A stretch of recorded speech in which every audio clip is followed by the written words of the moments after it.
Почитувани медиуми, почитувани граѓани на Република Македонија. Власта со новата програма за директни плаќања во земјоделството крати повеќе од 40 милиони евра. И во ек на криза, земјоделците и оваа година ќе бидат оставени сами на себе да се снаоѓаат како знаат и умеат. Со новата програма за директни плаќања во земјоделството за 2022 власта предвидува само 58 милиони евра, односно од ветените 100 милиони евра директни плаќања нема ни трага ни глас. Накратко ќе се обидам да ви презентирам во неколку параметри за катастрофалните кратења во програмата за 2022, односно лошата поставеност и немањето развојна компонента на програмата за директни плаќања во 2022 година. Овдека до мене програмата за директни плаќања 2022 година, која што е објавена во Службен весник на Република Македонија, и во мерката 1, каде што се предвидуваат директните плаќања за растително производство, се предвидуваат 2 милиарди денари. 2 милиарди денари се во вкупен износ од 32,5 милиони евра. За пластично да сватат земјоделците за какво кратење станува збор, ќе се обидам со еден пример да ја доловам ситуацијата.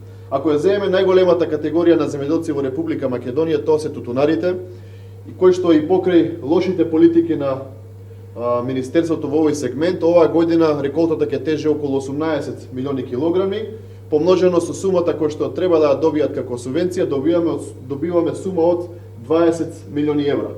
Значи, од вкупно предвидената сума 32,5 милиони евра, кога ќе одземеме тутунарите, добиваме сума, односно разликата е 12,5 милиони евра.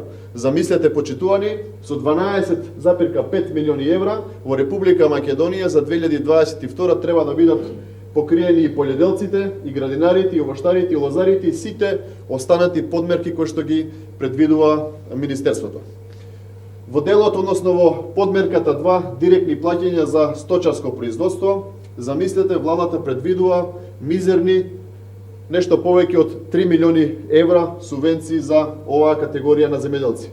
Пластично со еден пример ќе ви доловам за во каква ситуација планира да го доведат сточарското производство во Република Македонија власта предводена од СДСМ. Овдека пред мене имам една табела за одједувачите на овци во Република Македонија. Во новата програма Министерството предвидува намалување за 300 денари за сите одједувачи на овци, затоа што минатата програма беше 1300 денари по грло, сега е 1000 денари.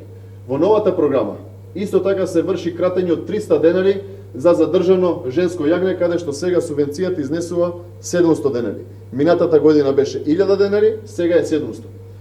Помножено со вкупниот број на овци и јагниња кои што се одгледуваат во Република Македонија, добиваме сума од 3,5 милиони евра кратење во овој сегмент.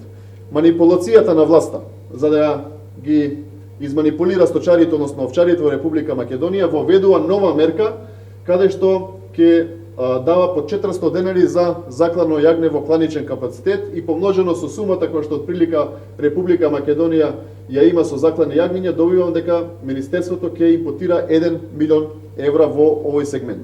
Разликата од кратењето 3,5 милиони евра со импутот од 1 милион евра добиваме разлика, односно кратење од 2,5 милиони евра во 2020 година.